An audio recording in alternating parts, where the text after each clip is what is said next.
Good morning.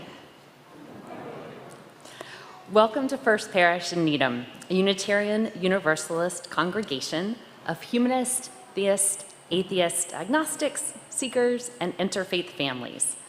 I am Tracy Zinner, and my pronouns are she, her, hers. You can learn more about what's happening at First Parish by going to our website, uuneedham.org, and signing up for our weekly email newsletter, or by following us on social media. Our order of service is online too, at the QR code in your pews and at the website uuneedham.updates.church. Please feel free to speak to our ushers, greeters, and Zoom hosts if you have questions or accessibility needs. At First Parish, we covenant to live out our shared values of the inherent worth and dignity of every person, respecting the earth and co-creating beloved community. Whoever you are, whoever you love, whatever your background or identity, whatever your age or stage, whether you walked or rolled in, and whether you're participating here or at home online, you are welcome here. I'm speaking to you today to highlight two important, exciting social action events. First, today during social hour, as many of you know, is the volunteer fair. If you look at the table at the back close to the windows, you'll see me sitting there with a little sign that says Social Action Committee, and beside me you'll see the League of Women Voters. They're registering people, and then right behind them is a Get Out the Vote sign-making experience that will be happening. So we've got recycled signs that have been primed with white paint, thanks to some folks from the League as well as to CC Ganacanto. And we've got paint pens, so decorate your own to post in your yard or put in your windows. And then the second event that I wanted to highlight is next Sunday, following social hour in the parlor, is a social action planning lunch. So let me know, tzinner@gmail.com, or grab me and let me know. Or you can RSVP, there's a Evite in the bell notes. Anyone who's interested in coming and being a part of planning the social action events over the next quarter, you are welcome. We also want to be support for each other's individual groups that are doing social action events, and also kind of help make decisions about who the recipients should be for our split plate collections. So you're all welcome. Again, everyone is welcome here today in this building and online. We're so glad that you're all here.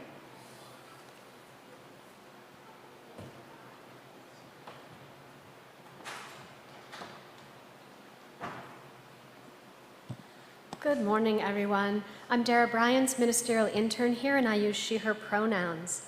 Our chalice reading comes from queer UU religious educator and Wiccan high priestess, Sivani Katie Gelfand. We light our chalice as a symbol of gratitude as we celebrate the abundance of our lives together. In this sanctuary, we harvest bushels of strength for one another and offer our crop with the hands of compassion and generosity. In the authentic and gentle manner of our connections, we cultivate a simple sweetness to brighten our spirits. May we be grateful for the ways we nourish and uplift each other, for it is in the sharing of this hallowed time together that sustains us. Our opening hymn this morning is a pagan chant, "The earth, the water, the fire, the air," and it was chosen in honor of the autumnal equinox, which takes place today. And the equinox, if you didn't know, is the day in which the hours of daylight and darkness are equal because the sun is directly over the equator. Laura is going to be leading us in this hymn in a round. I'm very excited for this. So please rise in body or in spirit and join in singing "The earth, the water, the fire, the air." Lyrics are at number 387 in the gray hymnal, on the screen, and in your orders of service. Hello, everyone. Hi, Laura. Hello. So you might know this tune already, but we're going to sing it through a couple times all together, and you just have to start out. Can you play one time on the piano for us just before that?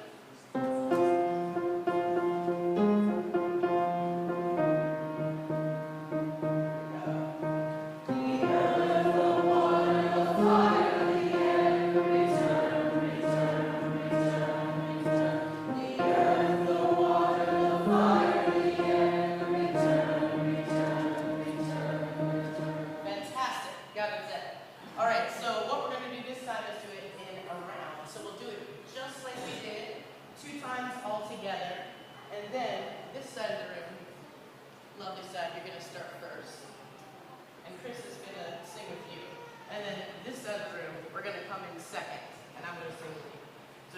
I'll bring you in. Don't worry about it.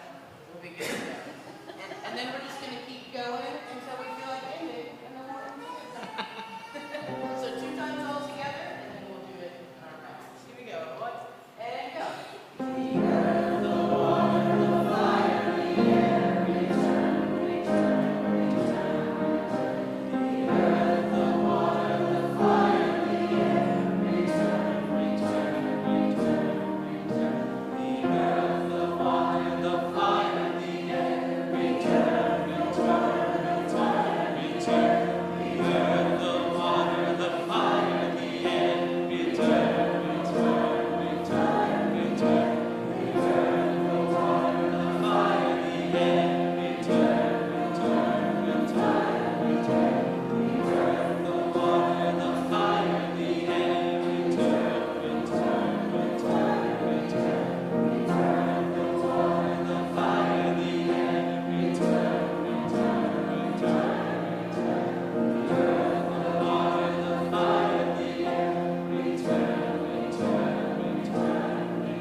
We gather as a loving community to encourage and comfort one another.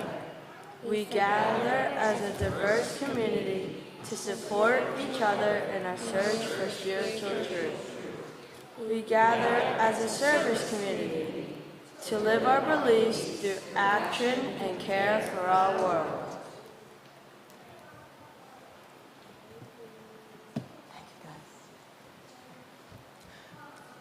Euro-American authors and artists Brad and Christy Montague met as kids at summer camp, and many, many years later got married at the same summer camp where they met. Their career together has been to create art and stories for the very young to the very old that promote more kindness and authentic inclusion. Their first family project was the immensely popular Kid President YouTube series. Do any of you remember Kid Presidents? Yeah, that starred Christy's adopted little brother, Robbie. But today I'd like to share with you their recent book, The Circles All Around Us.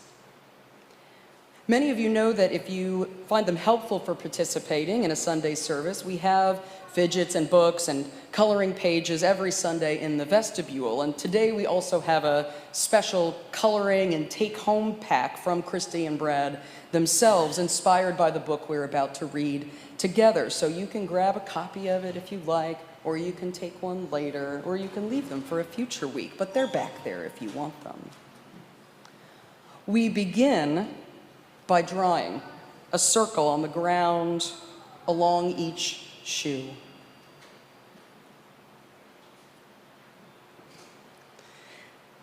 A safe little place for just one person, nobody in the circle but you. You could keep that circle closed to everyone but yourself, but that would be like a library with just one book on the shelf. So let's draw a bigger circle for you and your family to share. Now you can see what all can happen in a circle full of care. It becomes a happier circle as more loved ones come to stay. And wouldn't it be even better if all your friends could come and play?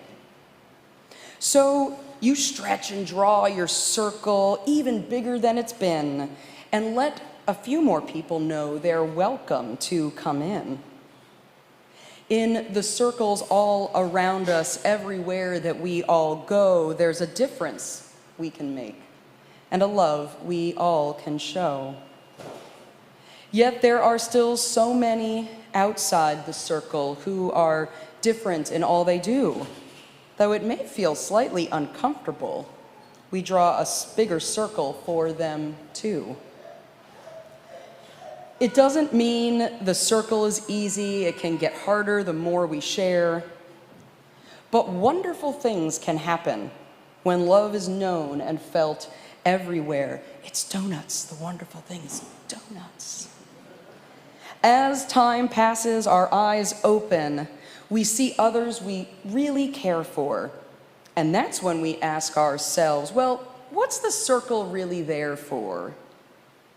So let's create bigger circles all around us for the rest of our days. Let our caring ripple out in a million little ways. In the circles all around us, everywhere that we all go, there's a difference we can make and a love we can all show.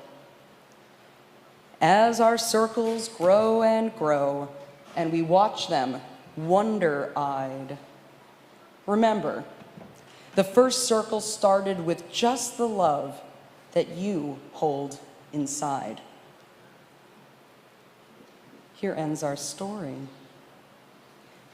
I'm wondering if we could share with one another, in the pews or in the chat box, what this story has made us think about. Here in the sanctuary, I encourage you to find someone nearby, maybe someone you don't know very well yet, but could be part of your own widening circles. And perhaps you could answer a question that's going to be on the screen, or just share something else that's on your mind. I'll have a timer so you don't have to worry, oh, I'm going to talk forever. You won't. I'll tell you to stop.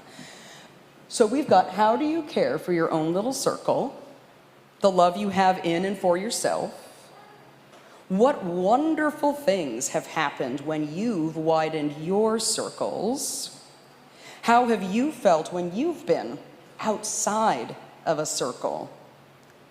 And what's something you do or could try to do every day to let your caring ripple out to others? So again, in the chat box or with a neighbor, you can answer one of these questions or just share how you feel about the story.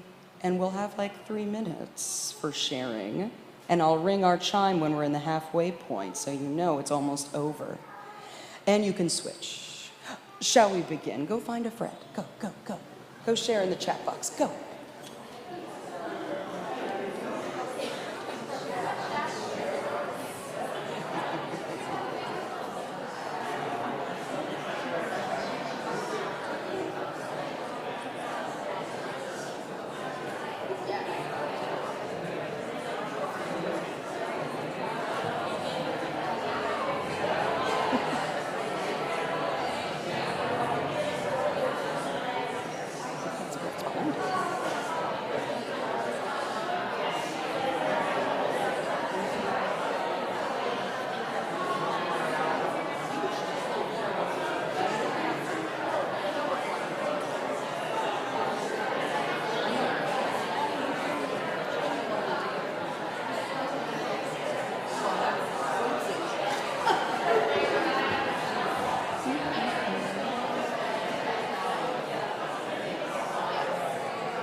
Now it's time to switch if you haven't switched yet, or to keep chatting in the chat box. You've got another minute, and then it's over.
so you can wrap up your chat. If you didn't actually introduce yourself, your like names and pronouns to each other, you could do that. If you're like, oops, I don't actually know that person, just, hello, I'm Reverend Katie Shears. Because I didn't tell you to do that, sorry. Thank you all so much for engaging with our story today and perhaps welcoming a new First Parish friend into your circles. May the love and caring we nurture and practice here ripple out and make a positive difference in all our surrounding communities. Amen. As our children follow their teachers to their religious exploration opportunities, their first full days in separate groups, wow. Let's sing together, Longtime Son, as in your orders of service and on screen.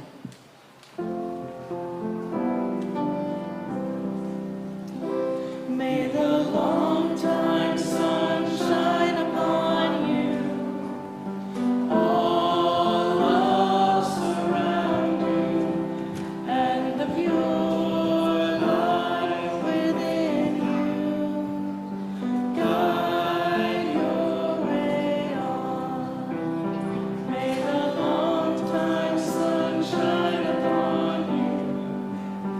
All love surround you, and the pure light within you guide your way on. Happy birthday to you. Happy birthday to you. Happy birthday, dear Laura. Happy birthday to you.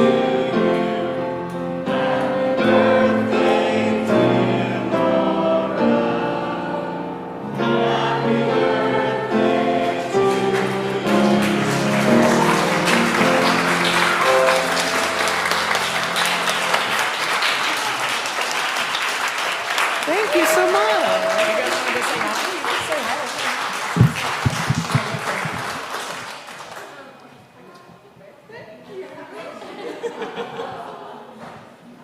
You sneaky.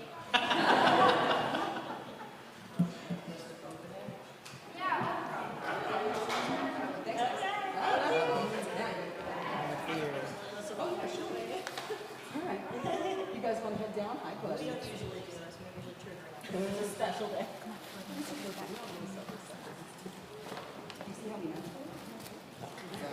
See you later, kids. Have a good time. You're wrong. Thanks for seeing us. Wait, this is I'm learning how to play the drums so we can play and cheer. And chocolate. Thank you, everybody. I've literally been pretending all week that I didn't know it was Laura's birthday today. Thank you, Chris, and the choir, and the Song Squad families. As though I forget birthdays. This is the time in our worship service when we share joys and concerns that are very close to our hearts and to our lives. For anyone not able to be on site on a Sunday, Dara is still receiving pre-submitted candles at candles@uuneedham.org by the Friday before the service at midnight. And if you are participating on Zoom or YouTube, you can type your candle into the chat box to be held by the community participating with you today. We have 2 pre-submitted candles from our staff team, both of mourning and of deep concern. One for the at least 50 coal miners who died in a significant gas explosion in Iran. May the survivors be rescued and those in mourning find comfort. And for those killed and injured in the Israeli military attack this week in Lebanon, in which the IDF detonated personal pagers and then walkie-talkies across that nation. Over 3,000 people were injured and 2 children are among the known 40 dead. With panic and fear of any electronic device spreading and bombing escalating on both sides of the border where tens of thousands have already been displaced. We offer these candles of sorrow while recommitting ourselves to the work of environmental justice and to true peace.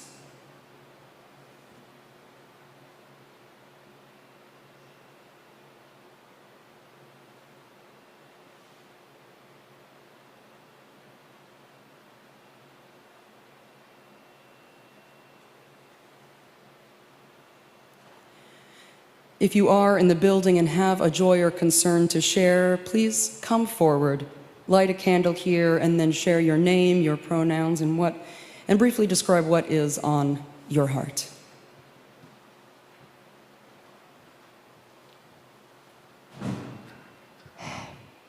My name is Lily Whitman. I'm very, very happy to be back. I've been gone for 3 months.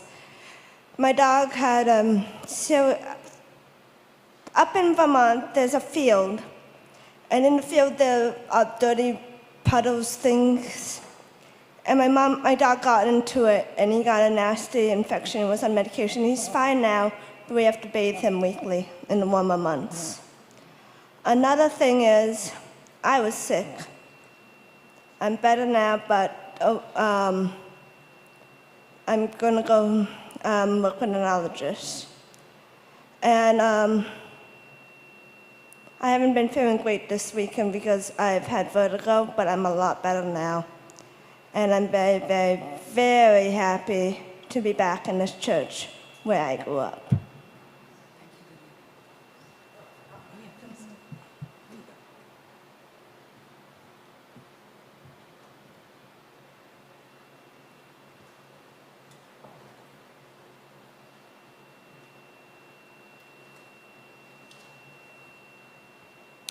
I'm George Rapolt, and when I talk about myself, I use I, me, and mine. When you talk about me, I'm not going to try to dictate what you say. I'm lighting a candle of concern for my friend Elaine, whose son was out walking their family dog last week when it was run over and killed by a motorcycle. And her son is still in very bad shape after the incident. And of course, the dog is gone.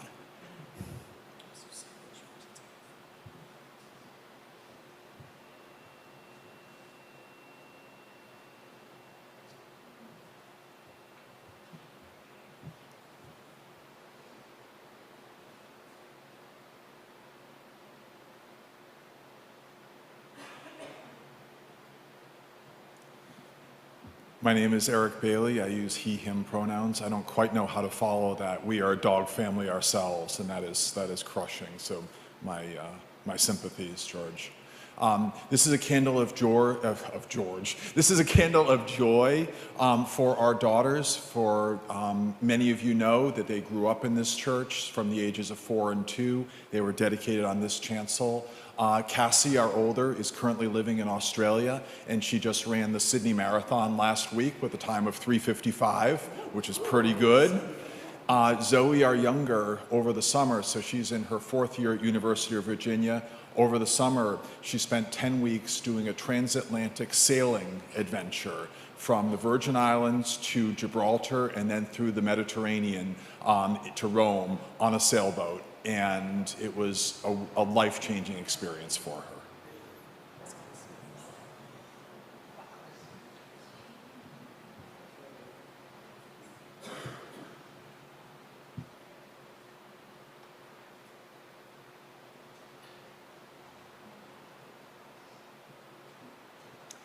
Hi, I'm Ginger Newcomb. I also, well, this isn't exactly about sailing, and if I'm preaching to the choir, I will apologize. I last weekend went to Star Island. If you don't know about Star Island, or if you've forgotten about it, it's still there. It's thriving. There's a big old conference center. It's jointly run by the UU and the UCC. But anyone can come out for a day trip on the ferry out of Portsmouth, or a weekend. I did a weekend called Star Harmony, where I got to sing with 60 people who came from everywhere, from church choirs, community choirs, and we just sang like fools. We sang for the whole weekend.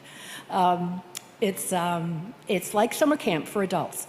There are other programs you can sign up for. There's bird watching and quilting and watercolors and yoga and personal and spiritual retreats and you name it, writers' workshops. So they send out a newsletter in January. It's worth it to look at it. And it was the lovely Atlantic Ocean with sailboats going by. So I am just feeling so grateful that I got to do that. Our members, Jerry Sheehan and Anna Birkenblut, are actually, I believe, co-chairs or co-somethings next summer for a week on Star Island, and I've been recruited to be Minister of the Week. Ooh, we'll let you all know. I've never been. I get to be in the Stone Village.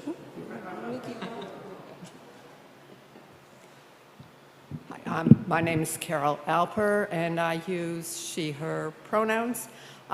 Like Laura, I have a birthday this week, but mine's not for a few days. It's kind of bittersweet because my father died on my birthday 7 years ago. So it's hard.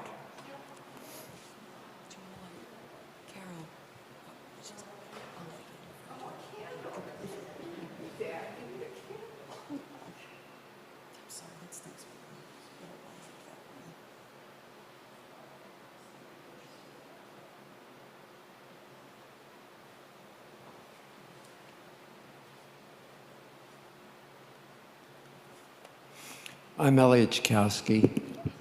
A little over a week ago, my wife, Lynn, had spine surgery. She is home. She's doing really well and getting around, lost the walker, up and down the stairs. So I want to thank everybody for their good wishes and especially for the food that we got. It was all yummy.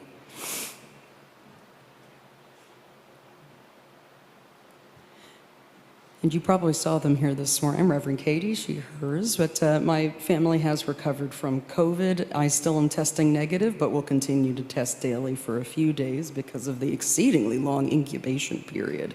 But they're both fine and elsewhere in the building because they're fine. Otherwise, we would have left them at home.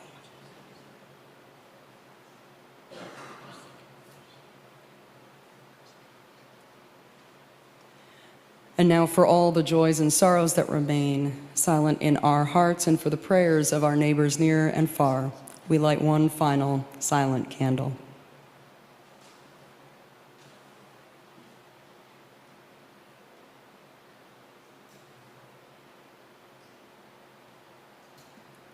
May the peace of this sanctuary be felt too wherever you are participating from, as we remember that though we are worshiping in different places and times, we are still deeply connected. Will you join me now in the spirit of meditation and promise?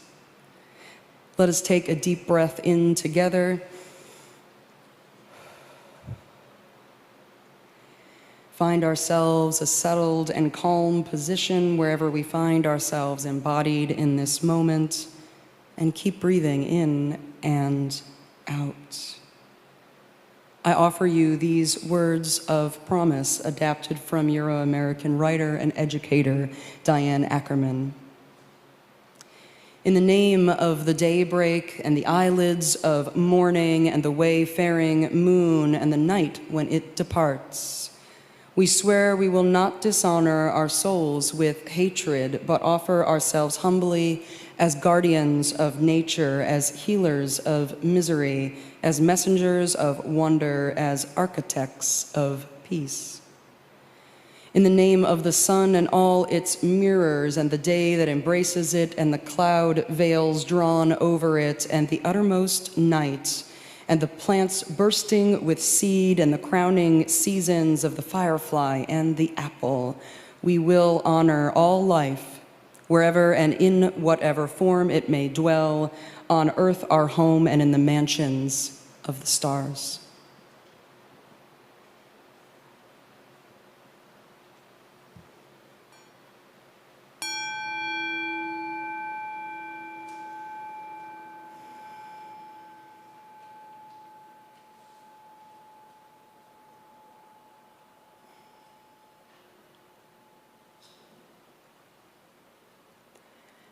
Amen. Please remain seated and join in singing our meditative response, the chorus and the first verse, and then the chorus again of There Is a Balm in Gilead. The lyrics are in your orders of service on screen and at number 1045 in your teal hymnals.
hear the sin-sick soul.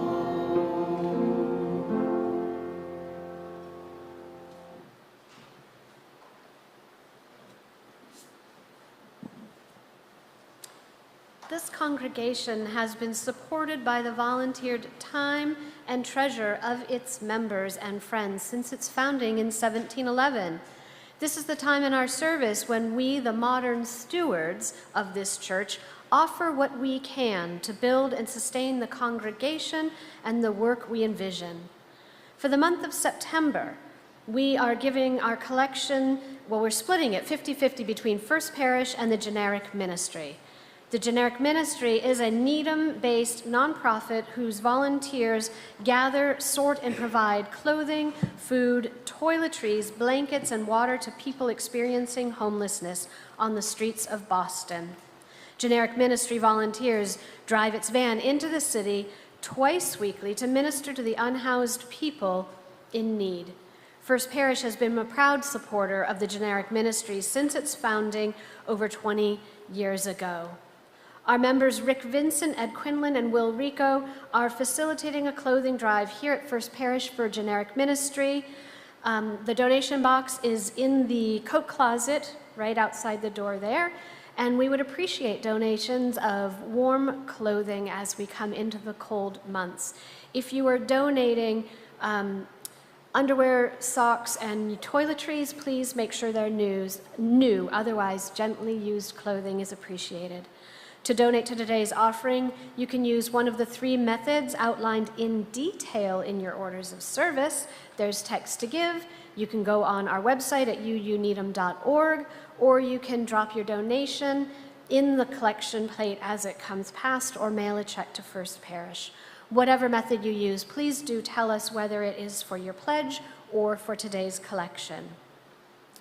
And many thanks. Oh, if you're new, please fill out our yellow welcome card and also put it in the plate as it comes through, or go to uuneedham.updates.church.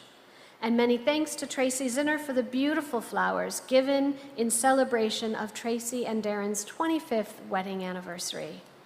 Thank you for everything you are able to give to support and sustain this congregation and the vital work of our community partners. May the ushers please come forward.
I'm so grateful for our choir today. Thank you all. It's beautiful music.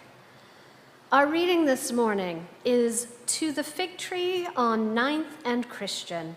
The poem was written by African-American poet, essayist, professor, and student of joy, Ross Gay. Tumbling through the city in my mind without once looking up, the racket in the lugwork, probably rehearsing some stupid thing I said or did, some crime or other. The city, they say, is lonely, a lonely place, until, yes, the sound of sweeping, and a woman, yes, with a broom, beneath which you are now, too. The canopy of a fig tree, its arms pulling the September sun to it as she has a hose, too, and so works hard, rinsing and scrubbing the walk, lest some poor sod slip on the silk of a fig and break his hip, and not probably reach over to gobble up the perpetrator. The light catches the veins of her hands.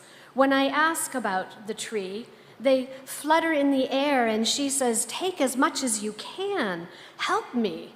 So I load my pockets and my mouth, and she points to the stepladder against the wall to mean that more, please. But I was without a sack, so my meager plunder would have to suffice. And an old woman whom gravity was pulling into the earth loosed one from a low-slung branch, and its eye wept like hers, which she dabbed with a handkerchief and then cleaved the fig with what remained of her teeth. And soon there were 8 or 9 people gathered beneath the tree, looking into it like a constellation. They were pointing, "Do you see it?" And I'm tall, and so good for these things. And a bald man even told me so when I grabbed 3 or 4 for him, reaching into the giddy throngs of yellow jackets, sugar-stoned, which he only pointed to and smiled, and rubbing his stomach. I mean, he was really rubbing his stomach, like there was a baby in there. It was hot, and his head shone while he offered recipes to the group using words which I couldn't understand. And besides, I was a little tipsy on the dance of the velvety heart rolling in my mouth, pulling me down and down into the oldest countries of my body, where I ate my first fig, from the hand of a man who escaped his country by swimming through the night, and maybe never said more than 5 words to me at once, but gave me figs. And a man on his way to work hops twice to reach at last, his fig, which he smiles at and calls baby. "Come here, baby," he says as he blows a kiss to the tree, which everyone knows cannot grow this far north, being Mediterranean and favoring the rocky, sun-baked soils of Jordan and Sicily. But no one told this fig tree or the immigrants there is a way the fig grows. In groves it wants, it seems, to hold us.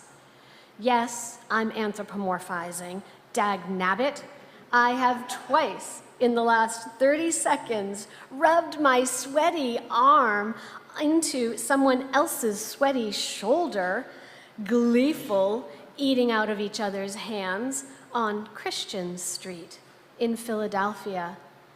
A city like most which has murdered its own people. This is true. We are feeding each other from a tree at the corner of Christian and 9th. Strangers, maybe, never again. Here ends our reading.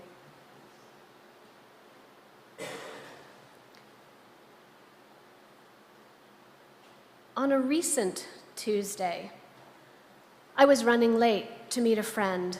We walk every day together, 4 or 5 days a week. She and I are part of a group that started walking together nearly 20 years ago. Well, actually, we ran in the old days. Now we're walking. And our spouses call us the posse. So on that Tuesday, I am running late and I'm rushing to get out of the house, and I've got my weights in my hands, and I come barreling out my front door, and I'm stopped short by a man who is bent over on my porch with a bottle of water hovering over a mum plant. And as he prepared to twist the cap open, he saw me nearly run into him. He straightened and he looked me in the eye and he said, "Thank you." I smiled, thinking, he's probably here for my husband, who is now volunteering everywhere and helping so many people. I live nearby. He looked over his shoulder, kind of vaguely waving his hand toward the neighborhoods off to the right behind him. My wife and I, we drive by your house every day. Your signs, your no-hate signs. Thank you. When we see them, we are happy. He handed me an envelope, and then he turned and walked down the steps, out the path to the gate, and back to his car where his wife was waiting across the street. I stood on my porch with my hands full of pink weights and an envelope, and my hands dropped beside me. These, by the way, are the mums. So my hands dropped beside me, and I thought, what in the world just happened? The signs in my front yard are the "Let Gaza Live" sign and the "United Against Islamophobia and Anti-Semitism," signs that I got here at First Parish. And when I first put the "Let Gaza Live" sign out, I wondered how quickly it would disappear, because my "Hate Has No Home Here" sign only lasted a few months. And later, I added the "United Against Islamophobia and Anti-Semitism" to my yard, because I am heartbroken at the rising acts of hate and intolerance that are happening across our country toward these two groups. I put the sign out because I had hoped it would let any Muslim or Jewish neighbors know that they are not alone. We never know what will grow when we plant seeds against intolerance and hate. And the card that the gentleman handed me was from his wife, and she wrote that every time she passes my house, the signs lighten her heart. I felt so good when she said that. And I often feel in today's world that our cultural soil is very, very rocky and nutrient poor. I fear that there's not enough substance to nurture growth. It can feel like our divisions are growing wider and wider. We have Israel and Palestine, Democrat and Republican. We've got rich and we've got poor, anti-Semitism, Islamophobia, anti-gay, anti-queer, and I could keep going. It seems as though we would rather cast stones of division than cultivate community with those who think and feel differently than we do. This is rocky soil indeed.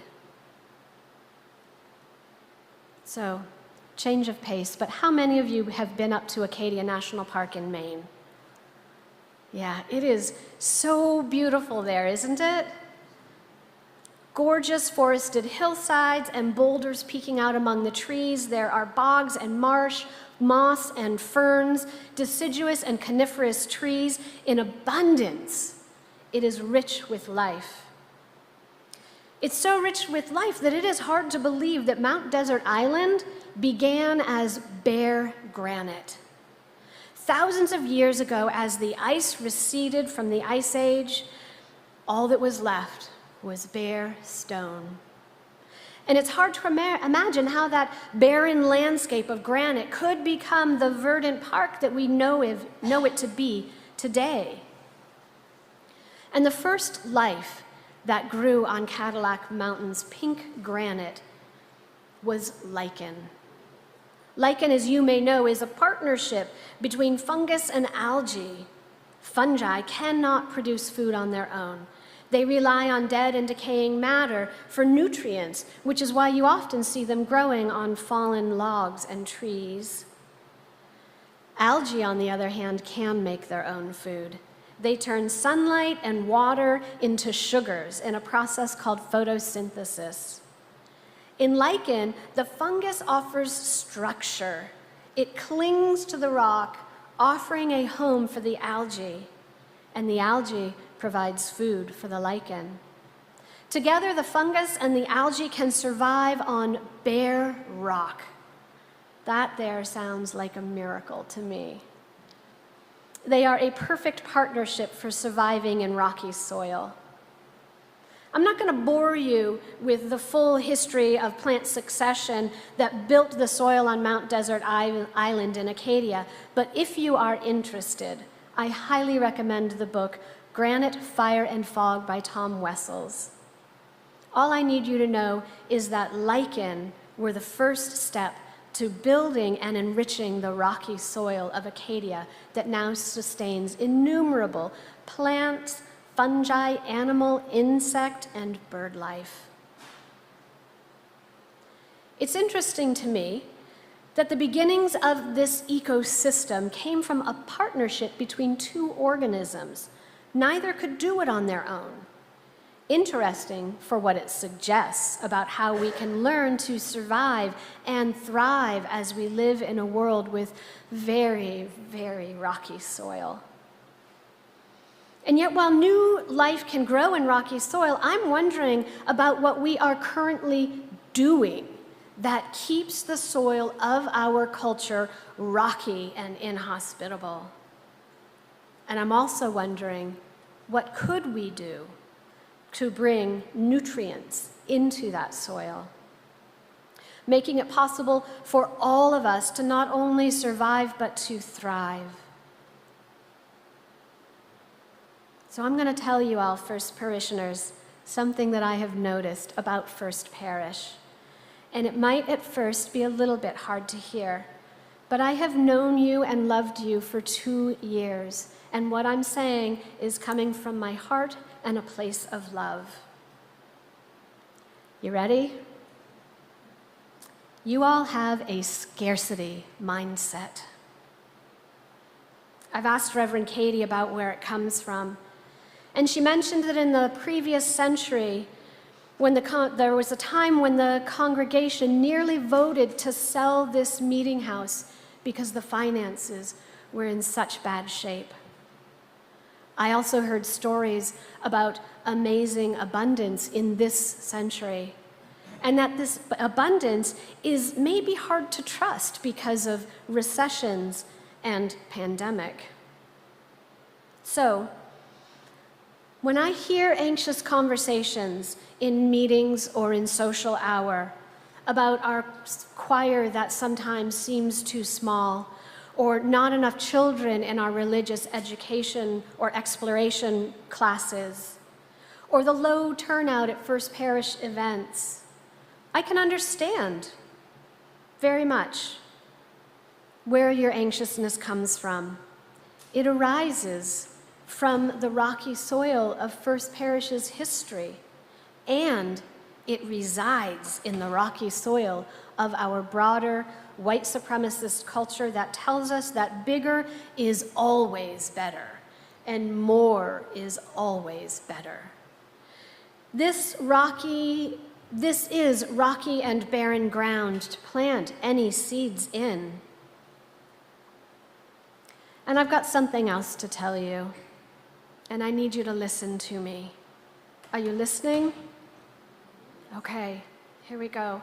First Parish, right now, as we are, at the size we are, is enough. We are enough. The community is enough. I really wish y'all could have been a fly on the wall downstairs last week when our religious exploration classes were taking place, because laughter rang out.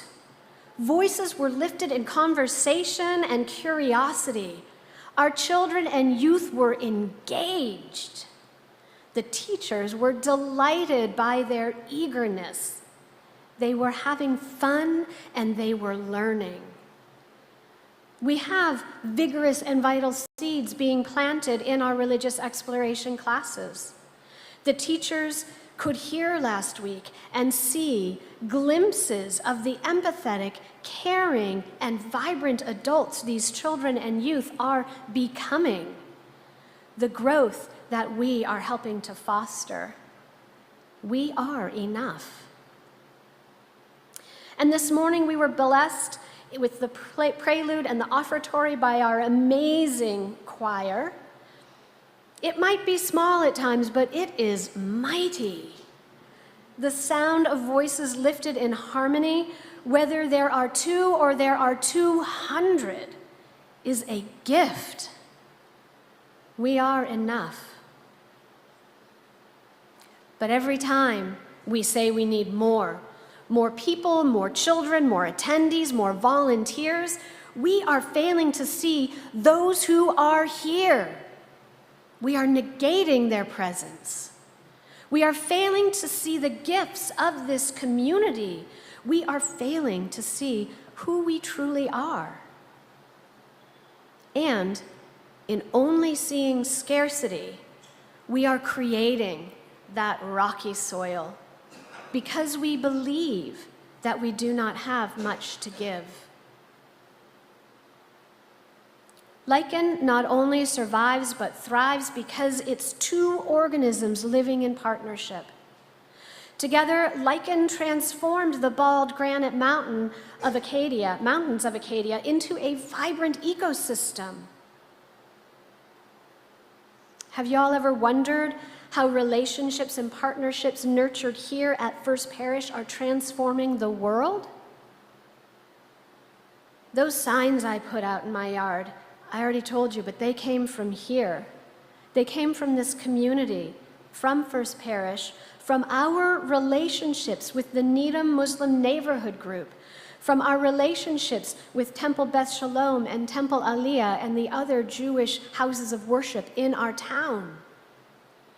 What I didn't tell you earlier is that inside the card I received, the couple had included their address.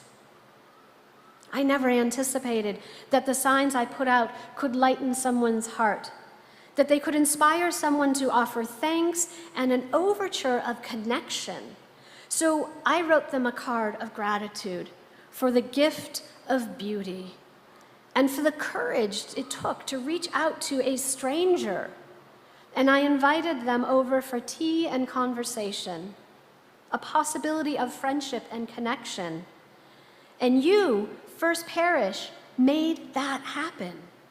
You made it possible. We enrich the rocky soil of our wider circle and new life and new connections that grow. We enrich them through our relationships with one another, through the love that we share for one another and for our world. We are enough. We need to crumple up and toss on that compost heap our scarcity mentality and let it return to the soil. Because here there is so much abundance. There is a surplus of love. There is a plethora of care. There is a surfeit of loyalty. There is a profusion of joy. We feed the soil when we know this story of our abundance to be true. We at First Parish are not just surviving, we are thriving. We are the lichen, making our way in this world, relying upon one another. We are interdependent and vital, and we are transforming rocky soil into beloved community. May it be so, and blessed be.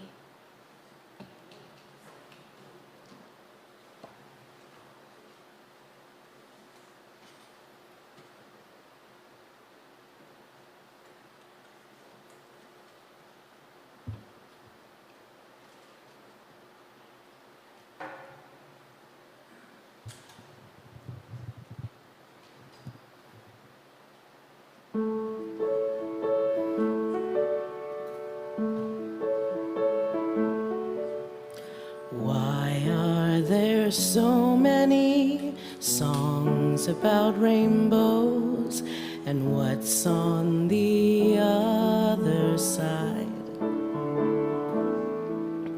Rainbows are visions, but only illusions, and rainbows have nothing to hide.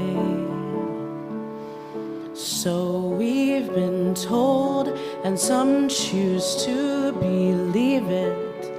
I know they're wrong, wait and see. Someday we'll find it, the rainbow connection, the lovers, the dreamers, and me.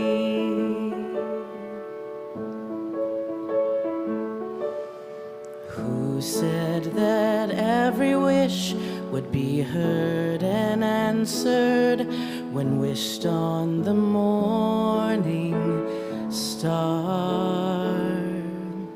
Somebody thought of that and someone believed it. Look what it's done so far. What's so amazing keeps us stargazing, and what do we think we might see? Someday we'll find it, the rainbow connection, the lovers, the dreamers, and me. All of us under its spell. We know that it's probably magic. Have you been half asleep? And have you heard voices? I've heard them calling my name. Is this the sweet sound that calls the young sailors? The voice might be one and the same. I've heard it too many times to ignore it. It's something that I'm supposed to be. Someday we'll find it, the rainbow connection, the lovers, the dreamers, and me. La da dee da da dee da, la da dee da da dee da.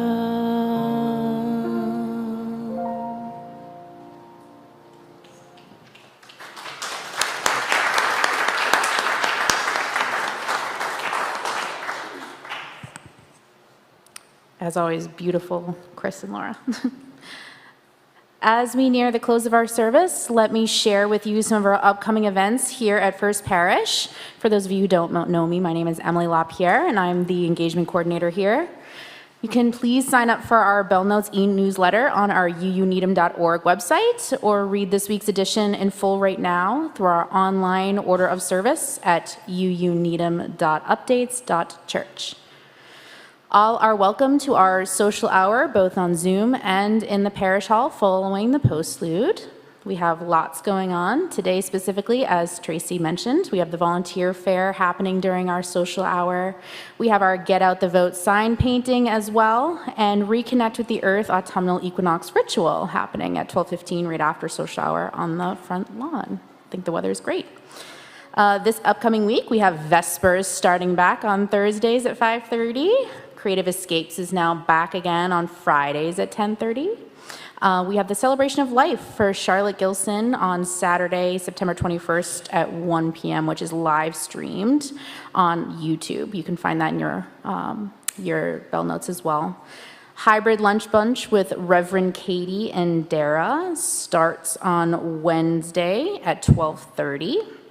The quarterly social action lunch is next Sunday, September 29th, which is also the kickoff to the 4 concert series, which is back with Nick May and Alex Lee at 4 p.m. in the parish hall.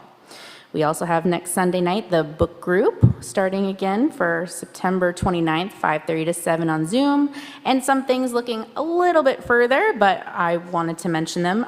Pathways to Loneliness to Belonging course with Kathy Livingston starts, which will be held on Thursdays beginning October 10th, and you can sign up through emailing Kathy, so that way you can get on her list or wait list depending on where we're at with signups.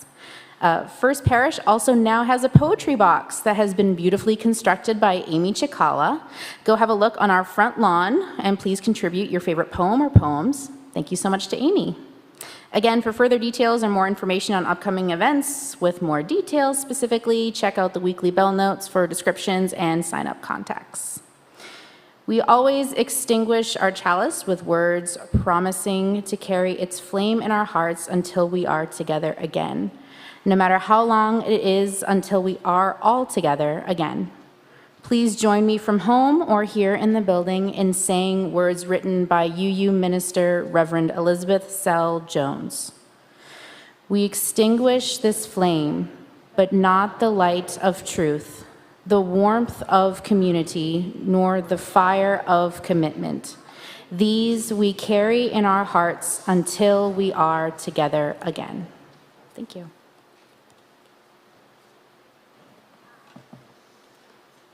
As we leave our sanctuary this morning, I offer you this benediction.